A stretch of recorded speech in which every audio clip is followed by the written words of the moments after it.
Hello and welcome to Achievers Hive dear learners of IGNOU में psychology MPC 004 यानी advanced social psychology के easy notes के explanation चल रहा है। हम हैं फिलहाल फर्स्ट टॉपिक पर। एक बार मुझे आपको इंडेक्स पे लाने की ज़रूरत है, उसके बाद मैं आपको बताऊंगी कि हम क्या कर रहे हैं। यहाँ देखिए, ये हमारा पहला टॉपिक जो है वो मेजर टॉपिक चल रहा है सोशल साइकोलॉजी, और ये 4 टॉपिक्स आप कवर कर चुके हैं। ये अभी हमने स्क्रीन पर ओपन किया हुआ था, experimental and quasi experimental method. मैं आपको प्रीवियस वीडियो में बहुत अच्छे से ये बता चुकी हूँ, तो अब ज़्यादा टाइम इसमें नहीं लूँगी। फिर भी एक बार क्विकली बता देती हूँ कि सोशल साइकोलॉजी के कॉन्टेक्स्ट में क्वेश्चन 10 मार्कर में हर बार आता है रिपीटेडली। तो अगर ये प्रिपेयर हो जाए तो बहुत अच्छी बात है, क्योंकि ईजी भी बहुत है। इसमें ऐसा कुछ भी नहीं है। प्रीवियस वीडियो आपने देखा था कितना क्विक कवर कर लिया था हमने। आज भी कर लेंगे, आज भी कुछ नहीं है। तो आज हम इन 3 टॉपिक्स को कवर करेंगे। ये मेरा टारगेट है नेक्स्ट 20 मिनट्स में। देखते हैं मैं कितना अपना टारगेट अचीव कर पाती हूँ। ये 3 ही टॉपिक हम सिर्फ कवर करेंगे। अंडरस्टैंड करेंगे सोशल साइकोलॉजी में ये 2 मेथड कैसे होते हैं, इनके बारे में थोड़ा सा जिक्र हमने रिसर्च मेथड में किया था। बहुत स्लाइड था जब मैंने आपको बोला था कि हम एक्सपेरिमेंट करते हैं, लैबोरेटरी की तरह प्रॉपर बंद नहीं होता है, चीज़ें ऐसी होती हैं वैसी होती हैं। और क्वासी एक्सपेरिमेंटल जब हम उन्हें फील्ड में करते हैं, तो वो फील्ड और एक्सपेरिमेंट की फॉर्म में आपने सुना था, उसी को हम अंडरस्टैंड करेंगे थोड़ा और डिटेल में, क्योंकि ये पूछा गया है। उसके बाद सोशल साइकोलॉजी में 2 मेजर अप्रोचेस वर्क करती हैं। एक अप्रोच वो होती है जिसमें सोशल साइकोलॉजी के ही टॉपिक्स पे काम होता है, और एक दूसरी अप्रोच वो होती है जिसमें सोशल साइकोलॉजी दुनिया के बाकी सब्जेक्ट्स के साथ मिलती है। तो उन अप्रोचेस को स्टडी करेंगे। और क्या सोशल साइकोलॉजी में करंट ट्रेंड्स हैं, ये रिसेंटली पूछा गया है, ज़्यादा नहीं पूछा गया है, पर मैंने ये रखा है इस बार क्योंकि रिसेंटली आया था। तो कई बार रिसेंट क्वेश्चन भी रिपीट हो जाते हैं। तो सोशल साइकोलॉजी में आजकल क्या ट्रेंड्स चल रहे हैं हमें पता भी चलेगा। आइए आ जाते हैं पेज नंबर 9 पर। 9 या 10 जो भी था, 10 ही होगा आइडियली। ये सब हम कवर कर चुके थे प्रीवियस वीडियो में, आप करके आए हैं।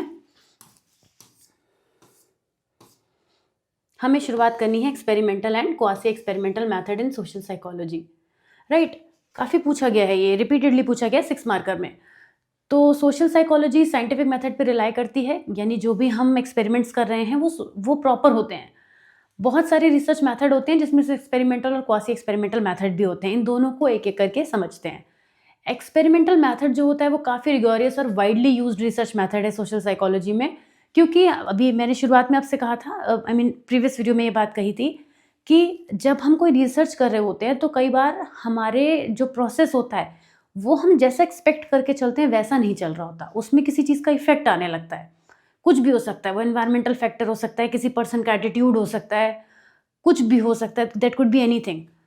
तो ऐसे में हम उन ऐसे सभी वेरिएबल जिनका कोई इफेक्ट आ सकता है, उन्हें जब हम स्टडी करते हैं, जब हम उस तरीके से करते हैं, तो वो एक्सपेरिमेंटल मेथड कहलाता है, जिसमें हम ये देखते हैं it involves the manipulation of an independent variable to observe its effect on a dependent variable. बड़ी सिंपल बात समझाती हूँ, ये 2 मिनट में समझ में आ जाएगा आपको। जब आप कुकिंग करते हैं, आप इसे सभी ने कभी ना कभी लाइफ में कुकिंग की होगी, तो कई बार क्या होता है कि अगर आपसे खाने में नमक ज़्यादा हो गया, अब जो चीज़ बना रहे हैं अगर उसमें नमक ज़्यादा हो गया, तो आप उसको बैलेंस करने के लिए क्या करते हैं, आप कुछ भी टेक्निक करते हैं जो भी पॉसिबल है। अगर कोई सब्ज़ी है तो उसकी ग्रेवी बढ़ा देते हैं, या कुछ और है तो कुछ और करते हैं, जो भी आप करते होंगे। तो हम ऐसा करके देख रहे हैं कि क्या उसका कुछ इफ़ेक्ट आ रहा है। हमने जो जो बदल सकते हैं, हम पूरी सब्ज़ी को उठा के तो नहीं फेंक सकते। अब करने वाले वो भी कर देंगे वो, लेकिन अलग बात है, क्योंकि वो तो सब्ज़ी है, एग्ज़ाम्पल में वो हम रिलेट नहीं कर सकते। लेकिन हम क्या कर रहे हैं, हम जो चीज़ उसमें इफ़ेक्ट ला सकती है उसको चेंज करने की कोशिश कर रहे हैं। मतलब जो सॉल्ट ज़्यादा हो गया उसको बैलेंस करने की कोशिश कर रहे हैं। यहाँ पे सॉल्ट में ही चेंजेस किए जा सकते हैं पूरी सब्जी के बदलने के प्रोसेस को करने के लिए। तो वही चीज़ है एक्सपेरिमेंटल मेथड की। हम यहाँ पे देखते हैं कि हमारी रिसर्च, जो हमारा ऑब्जेक्टिव है वो तो चल रहा है, मतलब हमारी सब्जी तो बन रही है, लेकिन उसमें जैसा हम चाह रहे हैं वैसा बने, उसके लिए अगर कोई वेरिएबल अपना इनपुट सही से नहीं दे रहा है तो हम उसको चेंज करेंगे। और इस तरीके के मेथड्स को हम एक्सपेरिमेंटल मेथड कहते हैं। मेरे ख्याल से समझ में आ गया होगा अब। लेकिन ये हम करते कब हैं, अंडर कंट्रोल्ड सिचुएशन। हमेशा एक्सपेरिमेंट हो रहा है ना, लेबोरेटरी लेवल पे हो रहा है, तो कंट्रोल्ड सिचुएशन होगी, सिचुएशन हमारे कंट्रोल में है। ओके, इसके फीचर्स की बात करें, मतलब टाइप ऑफ कैरेक्टरिस्टिक ही हो गई। तो यहाँ पे रैंडम असाइनमेंट्स होता है पार्टिसिपेंट्स का ग्रुप में। यहाँ पे कंट्रोल होता है, control of extraneous variable to isolate cause and effect relationship, जिससे हमने अभी सब्जी का एग्जाम्पल लिया था। तो ये हमारे हाथ में था कि अब जो चीज़ बिगड़ गई है ना, उसके बाद की बात कर रही हूँ। कंट्रोल तो हमारा सॉल्ट पे भी होना चाहिए था शुरू में। तो वही वाली बात है कि जो एक्सट्रेनियस वेरिएबल है, एक्सट्रेनियस मतलब आउटसाइड वेरिएबल, उन पर हम कंट्रोल कर पाते हैं। यानी कि शुरुआत हम जैसे ही कर रहे हैं ना अपने एक्सपेरिमेंट की, जो हम चाह रहे हैं वैसा चले, इसके लिए एक तरफ से कमांड हमारे हाथ में होती है। ऐसा नहीं है कि हर बार सब्जी में नमक ही बिगड़ जाएगा, वो ठीक भी चल सकता है। तो वो सब करने के लिए हम शुरू से कमांड करके रख सकते हैं। ये या तो लेबोरेटरी में कंडक्ट किए जाते हैं, फील्ड सेटिंग्स में भी हो सकते हैं। काफ़ी कुछ एक्सपेरिमेंट्स हैं, जैसे ये तो प्रॉपर सोलोमन का जो एश कन्फॉर्मिटी का एक्सपेरिमेंट है, ये आगे हम डिटेल में पढ़ेंगे। ये इसको मैं अभी डिस्कस नहीं करूँगी, क्योंकि इसकी छोटी पिक्चर माइंड में बन गई तो बड़ी समझाने में प्रॉब्लम आएगी, तो ये वही बात होगी। इनमें इंटरनल वैलिडिटी हाई होती है, इनमें पॉजिटिव चीज़ें आपको ज़्यादा देखने को मिलेंगी। उसका रीज़न है क्योंकि ये बहुत ज़्यादा साइंटिफिक हो जाती हैं। It has a strong ability to determine casual relationship. Controlled setting में हम रेप्लिकेशन भी अलाउ करते हैं। लिमिटेशंस क्या हैं? इकोलॉजिकल वैलिडिटी, ये क्योंकि यहाँ पे सिचुएशंस थोड़ा कंट्रोल में है, तो कई बार रियल लाइफ सिचुएशंस को ये रिफ्लेक्ट नहीं करती हैं। आर्टिफिशियल सेटिंग्स करने की वजह से पार्टिसिपेंट का बिहेवियर भी चेंज हो सकता है, और कई बार जो वेरिएबल होते हैं they can not be manipulated, उनको बदला भी नहीं जा पाता है एथिकल कॉन्स्टेंट्स की वजह से, क्योंकि जो चीज़ हमें जैसे करनी चाहिए करेंगे तो हम वैसे ही। ये हो गया। अब क्वासी एक्सपेरिमेंटल मेथड क्या होते हैं? Quasi experimental method is used when random assignment is not possible. यहाँ पर भी हम इंडिपेंडेंट वेरिएबल का जो इफेक्ट है वो डिपेंडेंट वेरिएबल पर देखते हैं, लेकिन होता क्या है, नेचुरल सेटिंग में सेटिंग्स का मेन रोल रहता है। यहाँ पे रिसर्चर जो होता है वो पूरी तरीके से कंट्रोल नहीं करता, और नेचुरल वे में चीज़ें होती हैं तो रिजल्ट वेरी करेगा, रिजल्ट उतना कंट्रोल वे में नहीं होगा, लेकिन रिजल्ट आएगा बहुत नेचुरल, क्योंकि हमने उस पर कंट्रोल नहीं लगाया है। इसमें पार्टिसिपेंट्स का रैंडम असाइनमेंट नहीं होता है प्री एग्जिस्टिंग ग्रुप पर, जो पहले से चीज़ें एग्जिस्ट कर रही होती है ना, क्योंकि नेचुरल है। जैसे आपने ग्रुप बनाया कि 10 बच्चे इस क्लास से ले लिए, 10 बच्चे इस क्लास से ले लिए, आपने एक ग्रुप क्रिएट किया तो वो आपका क्रिएटेड चीज़ें हो गई। लेकिन जब आप नेचुरली लेंगे तो आपने रैंडम असाइनमेंट्स नहीं रखा यहाँ पे, और जो है नेचुरल फ्लो में चीज़ों को चलने दिया। ये ज़्यादातर रियल लाइफ एनवायरनमेंट्स में होता है, जैसे कि कोई केस स्टडी हो गई कि एंटी स्मोकिंग कैंपेन हमने एक स्कूल में चलाया है, with another that did not receive the campaign would be quasi experimental. अगर जो स्कूल है वो रैंडमली असाइन किए हैं जिसमें हमने एंटी स्मोकिंग कैंपेन का इफेक्ट देखना है, तो नेचुरल वे में देखेंगे। क्वासी एक्सपेरिमेंटल डिज़ाइन के भी अपने कुछ टाइप होते हैं, आप चाहें तो ये मेंशन करें, it's not that important, mention कर दिया है मैंने। कई बार non equivalent control group design होते हैं, जिसमें एक्सपेरिमेंटल और कंपैरिजन ग्रुप दोनों को रख लिया जाता है। मतलब क्वासी के अंदर भी हम कुछ चीज़ें जो है वो एक्सपेरिमेंटल की इंक्लूड कर देते हैं, तो वो प्योरली क्वासी नहीं रह जाता। Pre test post test design, कई बार हम पहले और बाद में टेस्ट करके इसको अलग अलग तरीके से देखते हैं। जैसे रिलायबिलिटी में होता है ना कि टेस्ट रीटेस्ट रिलायबिलिटी, बिल्कुल वैसे ही पहले हमने करा फिर बाद में भी करा। टाइम सीरीज डिज़ाइन, हम एक टाइम के गैप में देखते हैं कि क्या चीज़ों में फ़र्क आ रहा है। ये काफ़ी प्रैक्टिकल है, एथिकली फिजिबल है, क्योंकि यहाँ पे हमें कुछ ऐसा ब्रेक नहीं लगाना पड़ता अपनी तरफ से। इसमें एक्सटर्नल वैलिडिटी हाई होती है, क्योंकि इसके जो रिजल्ट्स आते हैं वो रियल लाइफ में काफ़ी जनरलाइज किए जा सकते हैं। ये तब यूज़फुल है जब रेंडमाइजेशन पॉसिबल ही ना हो या फिर अनएथिकल हो जाए। लिमिटेशन की बात करें तो जो इसके यहाँ पे आपने एक्सटर्नल वैलिडिटी हाई है तो इंटरनल वैलिडिटी लो हो जाएगी, क्योंकि कंट्रोल नहीं है ज़्यादा। और यहाँ पे जो कंफाउंडिंग वेरिएबल होते हैं वो रिजल्ट को इन्फ्लुएंस कर सकते हैं। कंफाउंडिंग वेरिएबल वो होते हैं जो नेचुरली डिस्टर्ब कर सकते हैं, और आप उनका कुछ नहीं कर सकते, क्योंकि आप तो कंट्रोल ही नहीं कर रहे हैं ना चीज़ों को। तो ये कुछ पॉइंट्स हैं। अब इसकी कंपैरिजन टेबल है, अगर आप समरी में समझना चाहें तो इसको ओवरव्यू कर सकते हैं क्विकली, राइट। इसको लिख कर आएँ आप, ऐसा ज़रूरी नहीं है, ये आपको सिर्फ समझाने के लिए है, लेकिन फिर भी आपका दिल चाहे तो आप लिख सकते हैं, है ना। अपना कंटेंट बढ़ाना हो तो भी ऐसा कर सकते हैं।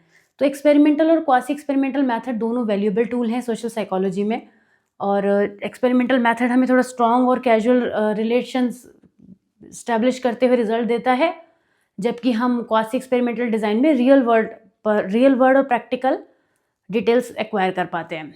आते हैं नेक्स्ट टॉपिक की तरफ, which is interdisciplinary versus intradisciplinary approach. बहुत ईजी है, बहुत ज़्यादा ईजी है, ये आप बहुत आसानी से समझ भी रहे होंगे, मैंने अभी बताया भी था, लेकिन और डिटेलिंग करूँगी अभी। सोशल साइकोलॉजी एक डायनामिक और इवॉल्विंग डिसिप्लिन है जो ये अंडरस्टैंड करता है सोशल कॉन्टेक्स्ट में लोग कैसे सोचते हैं, फील करते हैं। लेकिन इसमें हम दो तरह से चीज़ें देखते हैं। जैसे एक, अगर आप देखें कि कोई पर्सन जो रिसर्च करना चाहता है वो किसी इंडिविजुअल पे भी कर सकता है, उसके बिहेवियर पर, और ये भी देख सकता है कि वो जब outside his own comfort zone होता है तब वो कैसा बिहेव करता है। जैसे आप इसको ऐसे भी समझिए, आपका ही बिहेवियर जगह जगह के हिसाब से बदलता है। आप घर पर, मैं ज़्यादा प्लेसेस नहीं लूँगी क्योंकि फिर वो बहुत बदल जाएगा, दोस्तों में अलग हो जाएगा, पेरेंट्स के संग अलग हो जाएगा, रिश्तेदारों के संग तो बिल्कुल ही अलग हो जाएगा। और फॉर्मल पे अलग हो जाएगा। मैं 2 ही केसेस लूँगी, इनफॉर्मल एंड फॉर्मल। इनफॉर्मल आप कब होते हैं? अपने घर में, फ्रेंड्स के साथ, ये सब इनफॉर्मल में आ जाते हैं। तो यहाँ पर आपका जो बातचीत करने का तरीका है, यहाँ पे जो आपका जो भी आपकी चीज़ें हैं वो वेरी करती हैं, डिफरेंट होती हैं as compare to another side, जहाँ पर आप फॉर्मल होते हैं, पोलाइट होके ही बात करनी है, रिस्पेक्टफुली बात करनी है। और फॉर्मल प्लेस पे अगर आप इनफॉर्मल हो जाते हैं ना, तो आपकी उतनी वैल्यू नहीं रहती, मतलब आपको उस तरीके से ट्रीट नहीं किया जाता। You have to be formal जहाँ होना चाहिए, और ये कायदा भी है कि हमें जहाँ फॉर्मल होना चाहिए ना, हम फॉर्मल ही बिहेव करें। ये डिफ्रेंसिएशन करना आना चाहिए। जो लोग दोनों चीज़ों को मिक्स कर देते हैं, घर में तो कभी फॉर्मल नहीं हो सकते अपने फ्रेंड्स के साथ में, लेकिन फॉर्मल वाली जगह पे इनफॉर्मल हो जाते हैं, वो गलत है। तो उससे आपके बिहेवियर का भी थोड़ा सा ठीक नहीं रहता है।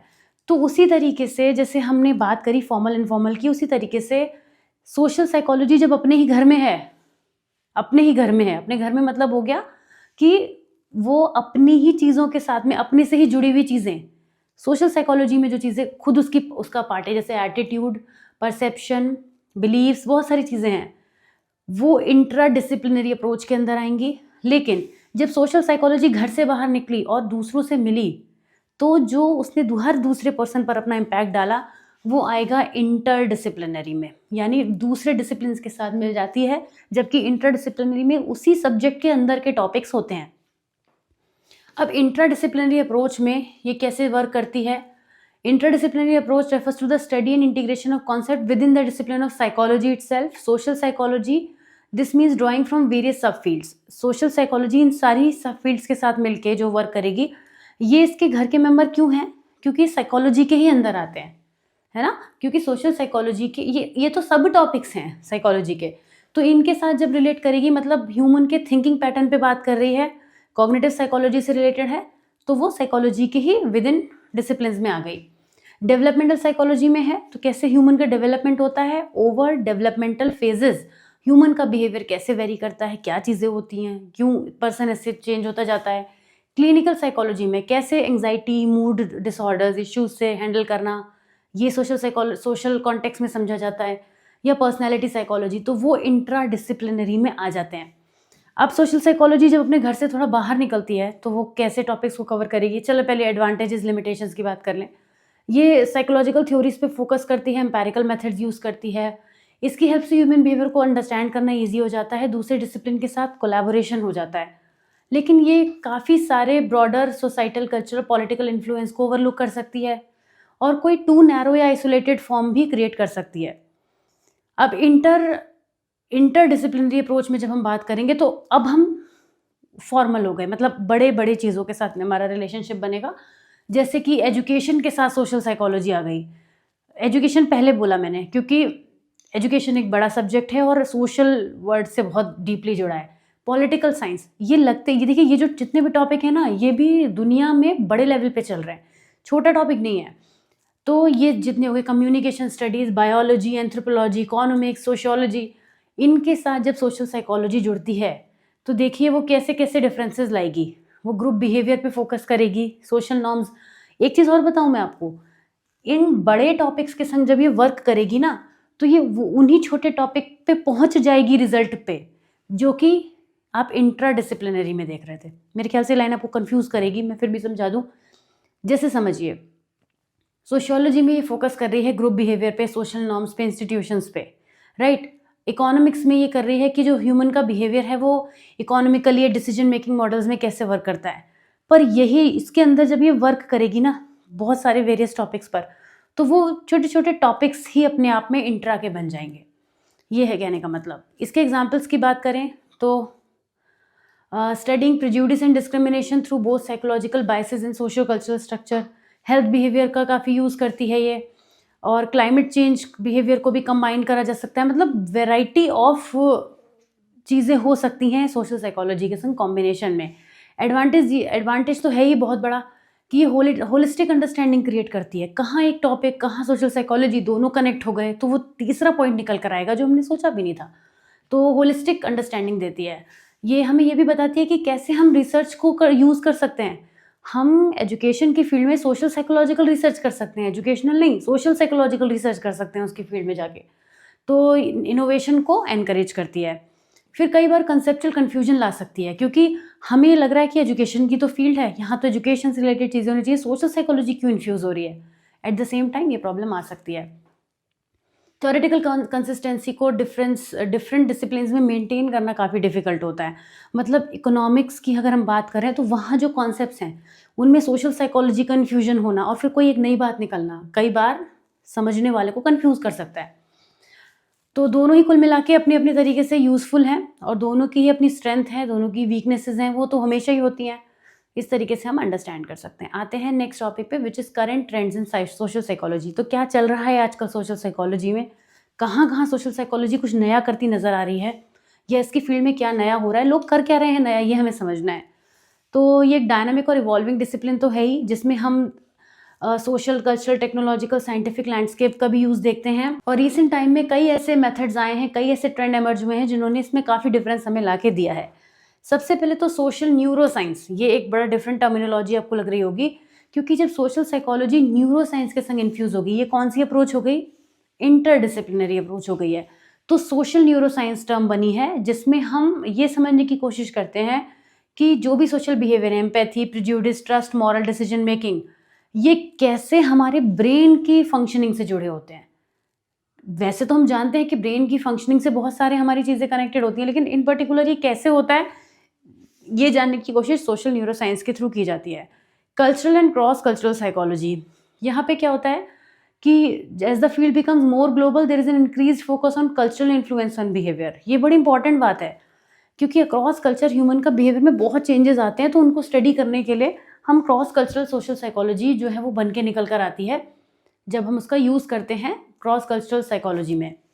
रियल वर्ल्ड प्रॉब्लम में इसका एप्लीकेशन कंसीडर करने के लिए, समझने के लिए प्रैक्टिकल इश्यूज़ पर हम चीज़ों को अप्लाई करते हैं, including health, environmental, behaviour, education, public policy, conflict resolution. जैसे कि एग्जाम्पल के लिए, psychologist contribute to understanding vaccine hesitancy, climate change denial. Vaccine hesitancy से मुझे बड़े फनी एग्जाम्पल्स भी याद आते हैं कि एक बार, this is a real scenario I am sharing with you all. I was driving to some place and I was asking my driver, after COVID का ये फेज़ था, एंड आई आस्क्ड हिम कि आपने वैक्सीनेशन तो करा लिया है ना, बिकॉज हम बाहर जा रहे हैं तो वहाँ से वो पूछेंगे, कार्ड वगैरह देखेंगे आपका बॉर्डर पास होते ही। ही सेड कि नहीं, मैंने अपना नहीं कराया है, पहले मैं अपनी वाइफ़ का कराना चाहता हूँ, मैंने अपनी वाइफ़ का कराया है, अगर वो ठीक ठाक रहती है, if she is fine then I will go for it. And I was like what. तो ये क्या है, मतलब this may sound funny at this moment, but vaccine hesitancy है, मतलब उसको डर है। अब this could be due to illiteracy, this could be due to any kind of fear, any kind of phobia, जो भी है, मगर ये है। तो ये हम अंडरस्टैंड करने की कोशिश कर रहे हैं सोशल साइकोलॉजी के कौन सा, आपके लिए भी इंटरेस्टिंग टॉपिक हो गया हुआ है सुनने के बाद, मुझे भी बड़ा अजीब सा लगा था। तो ये वाली चीज़ है। Technology and social media research, social media platforms, इन्होंने तो हमारी लाइफ में बहुत चेंजेस लाए हैं। इनकी वजह से ह्यूमन का जो बिहेवियर है वो बहुत बदल गया है। वो हर दूसरा बंदा खुद को इंट्रोवर्ट कहता है, लेकिन सोशल मीडिया पे वो खूब एक्सट्रोवर्ट रहता है, लेकिन रियल लाइफ में वो चार लोगों से बात नहीं करना चाहता। ये है सबसे बड़ा डिफरेंस जो सोशल मीडिया की वजह से लोगों में बिहेवियर में आया है। तो कैसे टेक्नोलॉजी ने सोशल लाइफ को इम्पैक्ट किया है, इसको अंडरस्टैंड करने के लिए हम यहाँ पे एक बिहेवियर को अंडरस्टैंड करने की कोशिश करते हैं। ये एक ट्रेंड है जो आजकल चल रहा है, जो जानने की कोशिश हो रही है, तो वाकई बड़ी ज़रूरत की चीज़ है। Replication and open science movement, replication and open science movement में हम ये देखते हैं कि जो भी रिसर्चेज हम क्रिएट करते हैं, जो भी थ्योरीज हम बनाते हैं, जैसे मैंने आपको शुरुआत में बताया था कि सोशल साइकोलॉजी की रिसर्च में कुछ भी इतना आसान नहीं होता है कि आपने 50 लोगों पे बनाया, उसको सोचा कि वो 5 करोड़ लोगों पे काम कर जाएगा। तो यही चीज़ यहाँ पर है कि जब भी कोई टेस्ट बनता है तो उसका रिपीटेड होने पर वैल्यू क्यों नहीं आ रही है, इसको भी जानने की कोशिश की जाती है, जिसको हम रेप्लिकेशन क्राइसिस के नाम से कहते हैं कि मतलब टेस्ट को रिपीट करने पर, या जो भी हमने कॉन्सेप्ट बनाया उसको रिपीट करने पर वो सेम रिजल्ट्स क्यों नहीं दे पा रहा है ना। इसको हम ओपन साइंस मूवमेंट के नाम से भी कहते हैं, जानते हैं, जिसमें हम जानने की कोशिश करते हैं कि कैसे, क्यों ऐसी प्रॉब्लम्स आ रही हैं। Positive and pro social behaviour, ये भी एक फील्ड है जिस पर करंट ट्रेंड्स में वर्क कर रहे हैं कि जो भी हमारे सोशल साइकोलॉजी के कॉन्सेप्ट्स हैं, कंपैशन, ग्रैटिट्यूड, अल्ट्रूरिज्म, फॉरगिवनेस, इन पे बात करेंगे आगे। इनके पॉजिटिव एस्पेक्ट्स क्या हैं, लोग जो है ना, अब लोगों की थिंकिंग में हम बदलाव देखते हैं, तो ये सब क्यों आ रहा है, क्योंकि कहीं ना कहीं इन्फ्लुएंस हो रहे हैं लोग दूसरों से। तो ये कैसे पॉजिटिव साइकोलॉजी के साथ में कनेक्ट होके सोशल साइकोलॉजी वर्क कर रही है, इसको भी अंडरस्टैंड करा जाता है, राइट। तो ये कुछ करंट ट्रेंड्स हैं, ज़्यादा पूछा तो नहीं गया है, बट आपने पढ़ लिया है तो आप मेरे ख्याल से प्रिपेयर ही होंगे अब इसके बारे में लिख के आने के लिए। Very very important topic attribution, जिसकी बात करेंगे थर्ड वीडियो में, कवर करेंगे कुछ और टॉपिक्स को। आज का वीडियो कैसा लगा ज़रूर बताइएगा। मैंने कोशिश की है शॉर्टेस्ट टाइम में आपको ज़्यादा कंटेंट एक्सप्लेन कर सकूं। मिलूंगी आपसे थर्ड वीडियो में। Till then take care of yourself, see you soon, bye bye.